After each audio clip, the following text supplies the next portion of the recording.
Hello.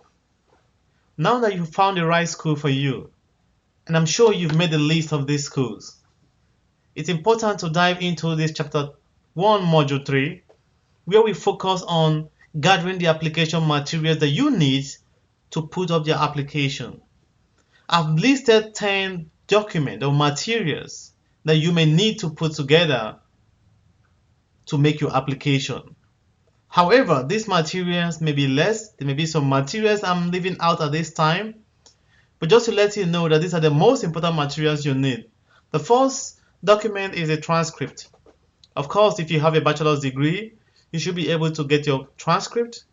If you have a master's degree and you want to go for a PhD program, you can get your transcript for the current master's degree you have, the PhD you have, and it's important that you get this transcript, especially the student copy.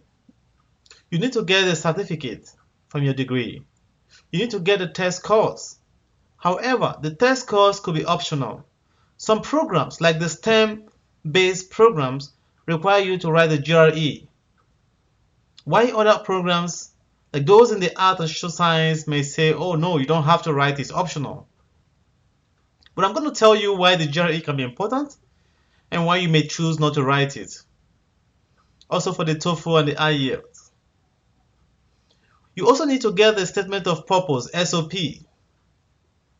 I'm going to describe what the SOP is in the subsequent module and how you can draft a befitting SOP for your application. I'm going to guide you through these steps. You also need to draft a cover letter.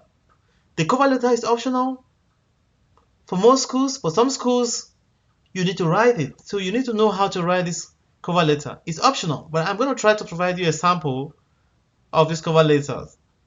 You also need to have a resume. A well-written, crafted resume will project your profile further. The people want to see your resume first. It represents your personality, your qualifications, your excellence. Everything is shown in your resume. You need to have a letter of recommendation well written for you. You also need to have a written sample.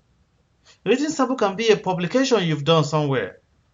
But when you don't have a publication, you can use your undergraduate project work as your written sample. You need to have international passport to make application, especially the data page. If you have any award, you need to provide a certificate or document that shows you've received award in the past.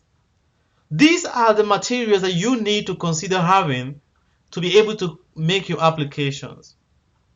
As you can see, there are so many options, so many other considerations that needs to put in mind, but they are not necessary. These listed 10 materials are what you need to have in mind and provide before you can make your application. I will be providing the sample documents for some of these, especially the statement of purpose, letter of recommendation, the resume, and any other materials that you may need. And of course, if you're watching this video at this time, it means that you are in my group and you are free to talk to me when you need help. I'm sure you have these materials, but if you don't have these materials, it could be very important for you to start gathering these materials at this time before the application windows begin. Thank you. I'll see you in the next one.